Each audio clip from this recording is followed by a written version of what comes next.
content is king. I don't Yep. believe that you can produce too much content because there's all these filters and things like that. And if you put enough out there, more people will see it.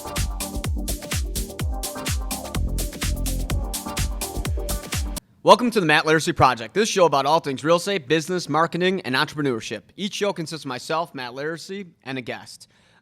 This week is a special edition. We're going to be talking about the inventory surplus. There's no guest today. It is just me. And this is Season 3, Ep 5. Is this an all-time high for Chicago inventory? You know, a lot of people are talking about what a hot market this is here in Chicago. And if you talk about Chicago land, that encompasses the suburbs. There was an article a couple days ago out. This is, by the way, this is September 23rd. So this is Wednesday, September 23rd. So if something happens in the next day or two and I'm wrong on something, I mean, I can't predict the future. We can only try. But a couple days ago, I believe it was Monday, an article came out talking about how sales were as hot as 2006, which was the height of the market. And all across the country, in the suburbs and surrounding parts of the city, rural areas, all these other areas, inventory is at an all-time low. I was just on a panel the other day, a Zoom panel that is, and somebody mentioned they had a half-month inventory. That's it. Well, Chicago is hovering around a 13-month inventory, and we are at a high, and the demand is very, very low. So if we had to have a graph for anybody that's watching this on our YouTube, our inventory is here, and our demand is here. So we're experiencing the opposite. So what we wanted to do was ask a bunch of people questions of, what their thoughts are on all of this. And, our assistants had questions. We asked our sellers questions of what they're feeling. We asked some of our buyers questions, and we put them all together. We had 5 different people put them all together, and I'm just going to read them off as I see fit, as if I've done in the past. So, question 1, what is causing the surplus? Great question. I mean, I think there is this big thing that we did a couple weeks ago about the mass exodus. A lot of people are looking to get out of big cities, specifically in Chicago. I think a lot of people are saying hey, I've had enough of the civil unrest. I'm nervous about this being a cold winter, me being trapped here if we go back to lockdown. So we want to put our place in the market. A lot of people have read in the past that they think now is a good time to sell. So now they're coming on the market. And that's what's causing a lot of the inventory to be put on the market, is because a lot of people are trying to leave the big city. Has COVID had any impact on the market in Chicago? Of course COVID's had a big impact. It's had a huge impact, especially if you're in the shoebox in the sky. So these high-rises have mass amounts of inventory because, people felt like they were trapped there during the lockdown. And as we head into winter, it's like GOT, Game of Thrones. Winter is coming. People are getting nervous about being stuck in there again. What can be done to lower taxes in Chicago? Huge reason people are leaving, I feel. You're correct. Taxes are high. They're only getting higher. And let me tell you, this progressive tax that's getting passed, which you're calling the fear tax, you may want to look into it. If that gets passed, I think Chicago is going to be in for a reckoning. You look at what happened to Connecticut. That's the last big state that passed a progressive tax. All the millionaires left, and then they started taxing the people who were making $100,000, and now the state's starting to go into shambles. I mean, Chicago's already in shambles. We pass something like that, who knows what will happen? So what can be done to lower taxes? Honestly, I don't know. If I ever became mayor, I would hire a bunch of people smarter than me in the economic field, and we'd figure out how we could chip away at this debt. You got to look at it like a tortoise. Little by little, you chip away. Now, I don't have the answers, but, taxes are a huge problem. What type, condo, single-family home, of inventory do you see selling the most post-election? I think single families will probably pop back first because I think people won't be as nervous to live in a city, and I don't think people are going to be moving to the suburbs as much. And I think quickly followed by condos will follow suit. Do you see inventory climbing only in specific neighborhoods like River North, etc.? So I am seeing there being more inventory in River North the Loop, Gold Coast, Streeterville, your high-rise buildings. There's definitely more inventory there than there is in, let's say, like a Lincoln Park or a Lakeview. But there is a lot of inventory in a Lincoln Park or a Lakeview. I heard rumors that Chicago is going to be shutting down again. Is this true? Will this affect the market? There's rumors all day. There's some crazy rumors out there. I have no idea if it's going to get shut down. If I had to bet on it, I would say that we won't get to a complete lockdown like we did in shelter in place. But I do think that JB's probably going to announce some sort of weird shutdown that's going to probably lock down a lot of different businesses, which I think is going to be a big problem. And that will affect the market because it's going to make more people not want to live into a big city. Is rising crime affecting sales? So we can't technically comment on safety, but I can tell you that the civil unrest and the looting that has happened has made a lot of people want to move out of the city. My parents don't want to visit the city for dinners anymore because of COVID and the civil unrest. Their friends they would visit are selling their place because they feel this way. Kind of more of a statement than a question, but this statement is actually something we're seeing quite a bit, is that a lot of people who used to, everybody has to remember is that Chicago is a big city. So what do people like to do that come from the suburbs? Every now and then they want to go on a night out on the town, right? They want to come down to the city and visit, go to the restaurants, see a theater, all that stuff. Theater, movies, all that stuff is closed. And due to what they saw on TV and what they're reading in the news, and I do think the news is not doing Chicago any favors, it's making them nervous to want to come downtown. And let me tell you something. A lot of people who buy in a big city like Chicago buy in-town units, pied-à-terres. And those people are not buying anything right now because a lot of people feel exactly the way that this person's parents feel. Do you see this as a growing trend? I think we are a knee-jerk reaction society in that right now it's cool to say you don't want to live in a big city, and I think this is a trending topic right now, #trending, moving out of cities, and that is causing the inventory, but I do think this is short-lived. And let me tell you something. I think it's a great time to buy as a result. Is COVID making people rethink of living long-term in high-rises? Yes, it is, but this is short-lived. Again, knee-jerk reaction society. People are thinking we're going to be locked down forever. There is 7 billion people in this country, or in this world, guys. Oh, actually, there's over 7 billion people. Somebody's going to figure out this disease. There's already rumors of these people having some sort of solution for us to be able to, have a cure for this, and I think it's a matter of time till it happens, and at that point, people won't care about living in high-rises anymore. Is Chicago's taxes scaring people from moving here? We kind of answered that, but I will tell you that people that are coming from different cities or states are wildly surprised with how high our taxes are and how mismanaged our funds are. So yes, that definitely affects the international crowd and the out-of-state crowd, which both markets are dead right now. Those will come back, but yes, taxes will not go away. Have you seen politics in Illinois, such as tax raising, pushing people out? Lots of taxes question, guys. I think a lot of people are pissed about taxes. Obviously, we're not even that much into this, and we're answering taxes. Yeah, listen, nobody likes paying taxes. I don't think I've ever met anybody in the world that's like, yeah, you know what, let me pay more than my fair share of taxes. Everybody hates taxes. The fact that our taxes are very high, and the fact that our school system and all, the civil unrest that kind of makes people feel unsafe. I think the problem with taxes in Chicago is that our taxes are so high and a lot of people don't feel like they get much for it. And I think that is what the problem is, and that's what's helping push people out of the city. Are you still living in the city? Me, yes. I moved back in the city Labor Day. The weekend before Labor Day weekend, I moved back. I lived in the suburbs for a short while. We had to get my place finished, and we are officially back. And I got to tell you, I could not be happier to be in the city. I was in the suburbs for 4 or 5 months, maybe 6, I don't know, whenever March was to August. Somebody do the math. I'm not good at it. But I will tell you that that's how long I was in the suburbs for, and I was depressed as could be living out there. Applebee's was the best meal out in Palos, and I didn't eat there. So I will tell you that coming back in the city, I almost feel like I'm revived. I feel like I'm born again. So part of that mentality makes me think that I feel like a lot of people are going to feel that way. I think a lot of people think they want all this extra space, and then they're going to move back to the suburbs, and then they're going to feel that, hey, living in the suburbs isn't all that it's cracked up to be.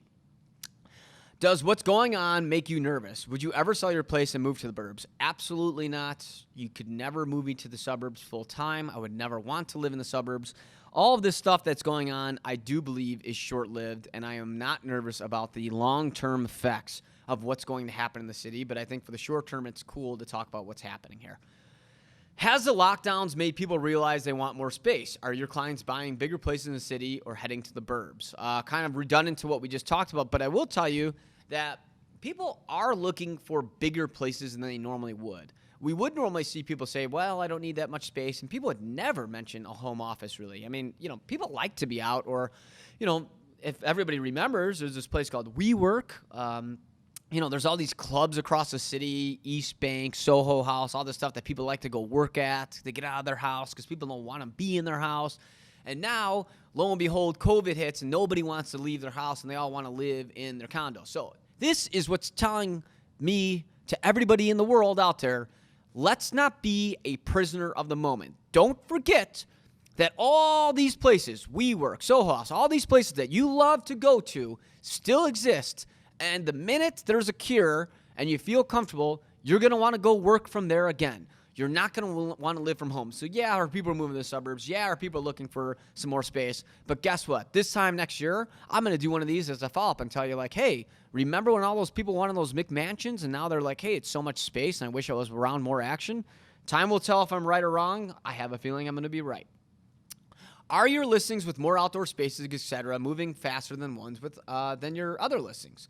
Yeah, so essentially, if you have more outdoor space, a rooftop deck, etc., people are being more favorable for those. I will tell you, with the amount of inventory that is out there right now, even those are slow. We're just seeing not as many people want to buy in the city. Naturally, the fall market slows down.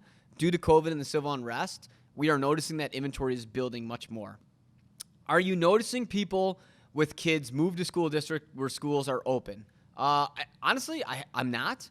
And my wife's a teacher, and her mom and her sisters are teachers, and her father's in charge of some school board, and most schools are closed. They are all starting to slowly reopen. I can tell you, I know that she's been saying that the administrative staffs are under a lot of pressure from the parents. She says the parents do not care about COVID. They do not want their kids at home anymore. And that's from 3 different districts in the southwest suburbs. Now, is that happening across the city? I don't know. But I think I can't imagine that a lot of parents are feeling that the Zoom homeschooling and the tech is not working as well as they all thought it would be.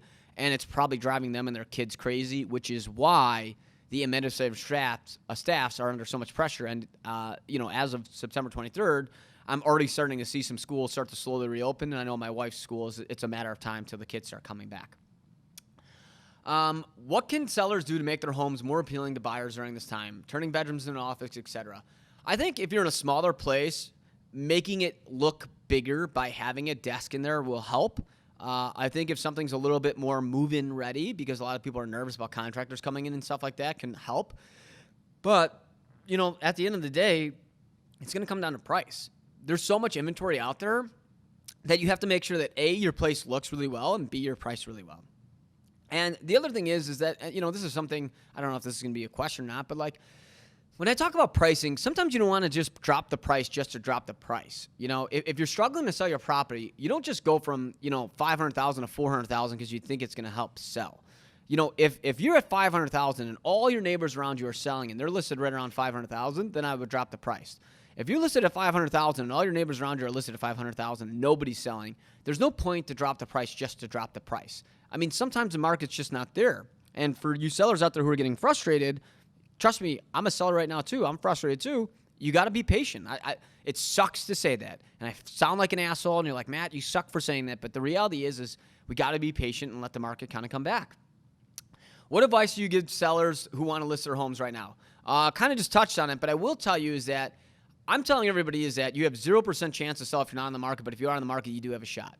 I would go on the market and see how it goes. I mean, right now, Chicago weather is very, very nice, okay? It's sunny. You get good pics of your place. I think you give it a try. You have it go into holiday season, maybe, right after Turkey Day or December 1. And if it doesn't sell, you're not getting that much traffic by then, I'd pull it and go back on, second week of January, 7th or 8th or something like that. I think the market's going to go gangbusters. But for the time being, I know that there's a lot of inventory. I know that your chances are probably 25%. But it's better than 0%, and you may as well give it a try. And if it doesn't sell, you have all the market material for where the weather's nice. And that's kind of what I'm telling my sellers. What areas are you seeing the most inventory building? The downtown, like the heart of the downtowns, River North, the Loop, Cedarville. I mean, they're hovering around, and the New East Side. So they're hovering around, 12 and a half months of inventory as of the end of August. I think by the end of September, we're going to probably see a 14 or 15-month inventory. I mean, some are as high, like the Loop is, I think I read on InfoSparks at the end of August, was like 53% higher this time than it was last year. I mean, think about that. That's double the inventory that it was last year. I mean, that's crazy. And, a lot of stuff just isn't moving, and that's what's making the inventory build. What is the advantage for buyers during a market like this? I will tell you right this second. Now is the time to buy. All those people who told me that, I want a deal, I want to feel like I've won, I want to make sure that I win. Let me tell you something. If you're looking to buy in the city, this is the time to buy. Right now, there's a ton of inventory. There's a ton of scared sellers. Everybody's being super dramatic. And if you want a deal, this is the time. When everybody else is scared to make a purchase, that's the time when you make the purchase. When everybody tells you you're an idiot to buy downtown or the price is going to drop, that's when you buy. Because guess what? When Q1 hits and the market takes off and you come at me and you're like, hey, Matt, why did that sell in October for X amount? I want to pay it that much, and it's February and everything's selling in a day. I'm going to tell you, well, listen, you didn't have the balls to buy at that point. The best time to buy is when everybody's scared. That's what makes a buyer's market. So that's what I'm telling all my buyers. And guess what? The reason we have a ton of buyers right now is because all my buyers that wanted to buy in May when the market was amazing, I told them that wanted to steal. I said, guess what? Wait till mid-September till mid-December, and you have the best time ever to buy a property. And that's what you're getting right now. Are you still seeing people purchase in the city despite everything that's been going on? Yeah, I mean, people are still buying. There's still a big city. I'm not seeing as many people buying as there was, but we're still seeing a lot of people buy.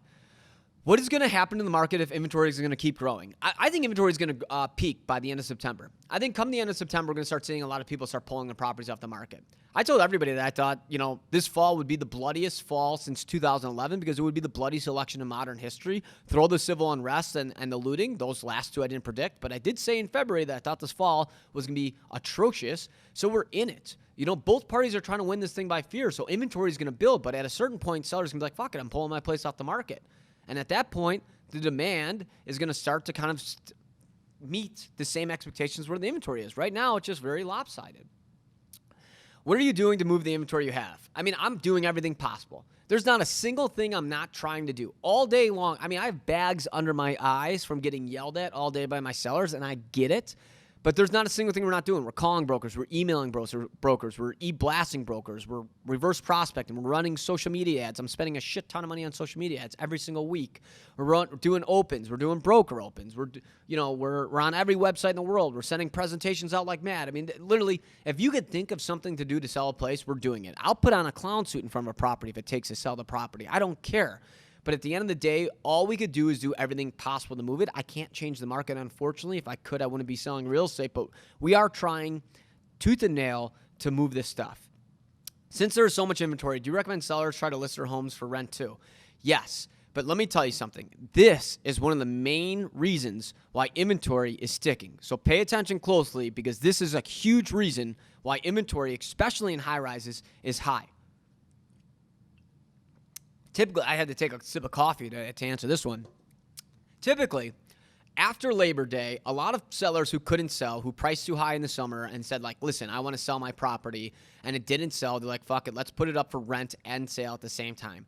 And typically, in a normal market, after Labor Day, they put it up for rent. Within a week or two, that place rents. So that inventory rolls off the market, right? Up for rent and for sale, it rents, see you later. The problem is the rental market is just as bad, if not worse, than the sales market. So all these people who are up for rent and for sale, neither are moving. And that is one of the main reasons why inventory is building and not rolling off. So when you have new inventory coming on, price changes happens, and people trying to sell and rent, but none of it is actually moving, it's kind of like a conveyor belt and everything gets stuck because it's trying to go all through one hole, but there's not enough room to get through it. There's a lot of people trying to rent, and it's not happening. Hopefully that turns, but I don't see that happening for the rest of the year. How has the rental market been? Perfect. I don't know if somebody ordered these for me, but that's the rental market's awful. A lot of people they want to rent, but there's not a huge market for rents. For the first time in my life, I'm seeing a lot of people who are moving out of state for 6 months due to the weather, and they're renting in different cities. And that's a big portion of people who normally want to rent. So that's the reason why a lot of these rentals are sticking. Do you expect the market to bounce back in January? I think that this market in January will be one of the best first quarters we've ever seen. Why do you think that, Matt? Here's why. July went down as one of the best Julys of all time for Chicago, okay? Remember, that was July, which is a direct result of May and June sales. Right now, the market is terrible, and everybody's telling me it's the worst market ever in Chicago, and that, we're all going to be living out of cardboard boxes. Cry, complain. Come January 1, COVID's going to be done with. I know, Matt, you sound like an asshole for saying that, but I'll tell you right now, think to yourself how bad you felt about and how nervous you were about COVID in March compared to today. Think about how you feel today. Add 4 or 5 months on from now to January, February, and you're going to have a different mentality. I'm not saying the disease goes away. I'm saying that your mentality will go away. The civil unrest will most likely be wrapped up by then, and the presidential election, which is adding fuel to the fire for both those pieces, is going to be done with. And at that point, the market's going to go crazy. All these people who rented last year because they were too afraid to buy during the height of the pandemic, and their leases are up April 1st to the 30th, they're going to come back from holiday first week of January and say, holy shit, I want to buy, and there's nothing on the market because everybody pulled their stuff, and I think the market's going to go gangbusters. How are you preparing your sellers for additional competition? I mean, price it, very competitively and make it show well. That's it. I'm also setting their expectation of what's actually happening in the marketplace. That's the main thing. There's a lot of listings that we don't get because another broker goes there and tells them it's the greatest market ever, and then the sellers interview me and they're like, wow, Matt, you kind of sound negative about the market. I'm like, I don't sound negative. I'm just telling you the facts. But I will tell you, half the listings I've lost, I've already started to get back because people are like, well, you actually told me the honest truth, and this other guy told me I'd be getting 30 showings a day, and I haven't been showing yet in 30 days. And I'm like, well, I told you that would happen. What are you doing to think outside the box to move more of your listings? I mean, anything we could think of, we're trying to do. We're calling brokers in different states. We're running social ads to target people that we would normally not think to target. We're doing a lot of QR ads. Like, we're doing everything that we can possibly think of to try to sell a place. Anybody else has more ideas? Throw them at me. I'm open to anything. I will do anything it takes. I haven't taken a single day off in as long as I can remember. I'm 5 days off for the year, and anything before 6:30 at night is considered a day off. And I've been going crazy trying to do everything possible to sell properties. How many listings do you have? I'm looking up at the board right now. We're currently hovering around like 130-ish. I think that says 132. It could be 134. It could be 130. I can't read that well this far away. But in that range. And that's just active listings. That's not listings under contract. You factor in our listings under contract, we're probably around like 170-ish. This is double the most inventory I've ever had in my entire career. For sellers that can't rent, are there listings renting right away? Answer that, no. Do you think you'll hit your goal for 220 in 2020? So for everybody out there, our goal is $220 million for this year. And when the height of the pandemic hit, I thought to myself, there's no way we're going to hit it. Honestly, because I think this fall and winter is going to be so tough, I don't think we're going to do it. Year to date, we're hovering right around 188-ish million closed and pending. So technically, we're on pace to exceed that. But I do think that we're going to have such a shitty November, December that there's no way we hit 220. But I think we're going to break 200 million, which to me I think is going to be amazing. Are you seeing consistent activity on buyers browsing the web for homes? I am seeing a lot of web traffic there, but it's about half of the web traffic we've seen in the height of the market, which was like May, June. What is the average time your listings have been on the market right now? I mean, 90 plus days lately, 3 months for sure. Have I sold? And this is, you know what? This is another reason why you put your property on the market. I've sold 3 listings in the last 2 weeks in less than a day, literally less than a day. One of those listings I almost didn't want to take because I'm like, there's no way this thing's going to sell. So the reality is sales is the numbers game. Some things are going to move quick. Some things aren't. Have you had any multiple bids lately? Well, our assistant Delaney is trying to buy in the suburbs, so I'm helping her out, and everything she's doing is multiple bids. It's crazy the difference in the suburbs to the city. I'm calling some of these suburb brokers because some of our clients are buying in the burbs, and we're either helping only a few of them, or I'm just calling them to see where it's at because our clients want us to give them advice on it. And they are so cocky with sellers, and they don't want buyers. Whereas the exact opposite. Buyer brokers are real cocky downtown right now, but sellers are not. So it feels like we walk into a different world when you compare the city to the suburbs and the market. Do you think people will wait to buy if the fair tax bill gets passed? So the fair tax bill, this is the progressive tax. I don't think right now people who make under $250,000 even care about it. But the reason that people should care about it is because if this does pass, the high-end luxury market's going to get killed, which is then going to hurt the step-up market, which will then directly roll into the first-time buyer market. And the reason that you should be scared about it is, honestly, the best way to put it, to not go on a tangent, is go on Crane's editorial board and read the article that they wrote that talks about why you should not vote in favor of the fair tax. And I don't think anybody summarizes or says it better than that article. So that's the best way to put it. When is the last time you have seen this amount of inventory?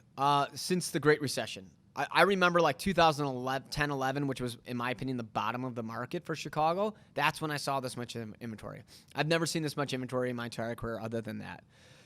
When do you think inventory will have more demand based off your experience in the market? Q1. I think the demand is going to go crazy Q1.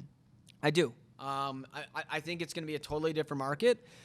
And we did see a ton of demand in May and June. And that's why I think, realistically, we're going to see a ton of demand. Guys, in 2016, which was one of the best markets of all time, the demand was crazy. And then all of a sudden, Clinton and Trump's election hit in that September. And it was like the emergency brake got pulled. And the market came to almost a halt. Okay?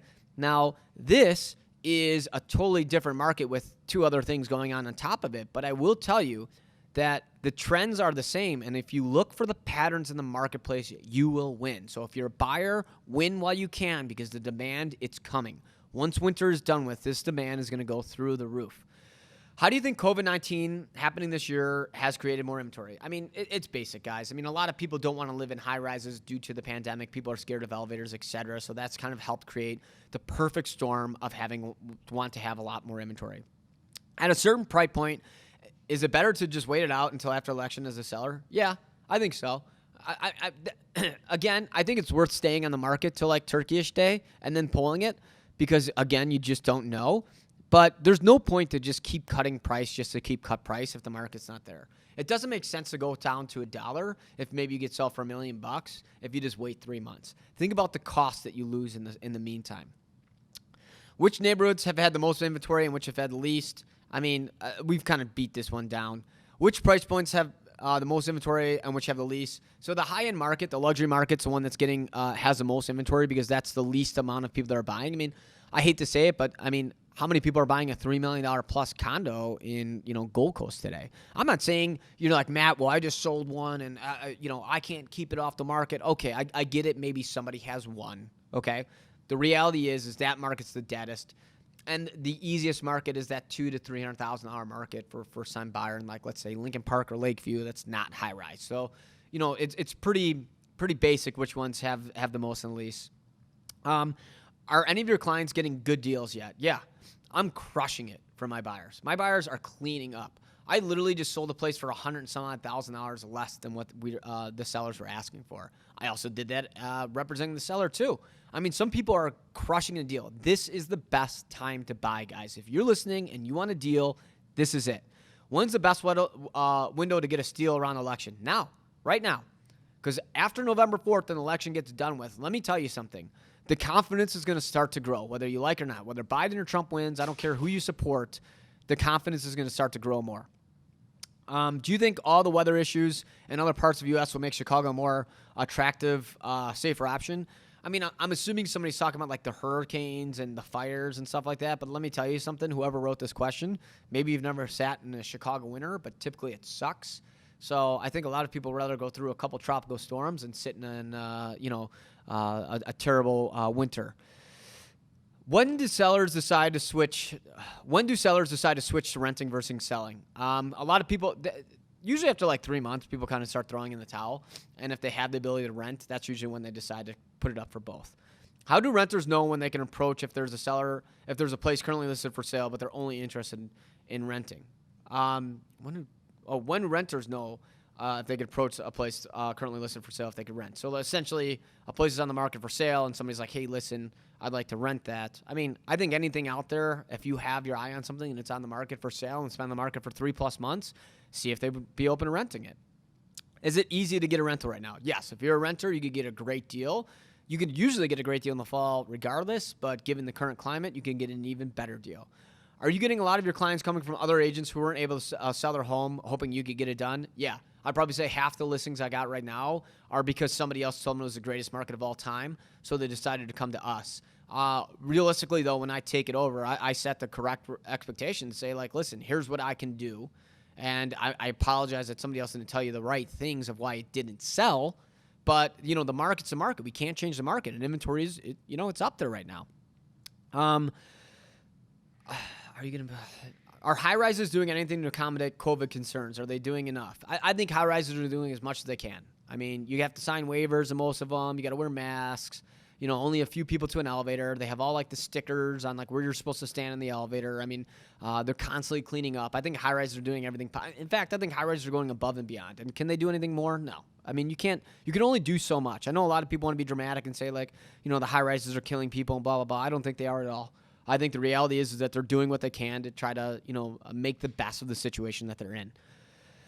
Are there certain high-rise buildings that are selling better than others? I think the hotter ones, that were hot before, that were doing well, are still doing better than the others. But I think high-rises that don't have balconies or are in the heart of the city that don't have balconies are probably doing worse than others. But I don't know of one where I'm just like, no matter what happens, given this environment, it's going to sell regardless. 9 Walton, that's a super expensive building. That building's kind of untouchable. It's a $3 million plus building in the heart of the city. So minus that building, there's not one that just comes to my mind where like no matter what it sells. Any iconic buildings that will sell listings quickly no matter what? 9 Walton, just what I said. That one will sell stuff no matter what. It's like a Prada bag for some people. It's just, it's a notch in their belt. They want to be able to say they live there. It's a very hoity-toity building. And certain new construction buildings are still doing pretty well. Any particular buildings that are doing worse than others? Old buildings that don't have balconies are definitely doing worse than newer buildings that do have balconies. How will winter impact the market and the inventory surplus? I think the colder it gets, the worse the market's going to be. I'm hoping for a warmer summer or a warmer winter. I mean, we had a very warm summer. There wasn't much rain at all. I was actually thinking about this morning because I ran outside every day, and I remember that there was only like 2 days I wasn't able to run outside because of rain, and that was an amazing summer that we had. Unfortunately, we didn't get to enjoy it, and what I'm hoping for is a very mild winter, because if we have a mild winter, I think there's less likelihood that we get shut down. If we don't get shut down, I think the market remains strong. And that's it for our questions. That was quite a bit of them. I think the reality to make of this situation is that there is an inventory surplus. There is a possibility that, certain parts of Chicago can hit an all-time high for inventory, but we can't be dramatic about this. We can't be a prisoner of the moment. Things will change. And if you're looking to get a great deal, now's the best time from mid-September till mid-December to get the best deal you could get on a property. So buy now. Where can people find me? What do I want to plug? I'd like to plug at Laricy on Instagram and MattLaricyGroup.com, our website. Check us out there. Make sure to tune into our next episode and subscribe to our podcast. Thanks for listening to the Matt Laricy Project. Make sure to subscribe to our podcast, follow us on Instagram, and like us on Facebook.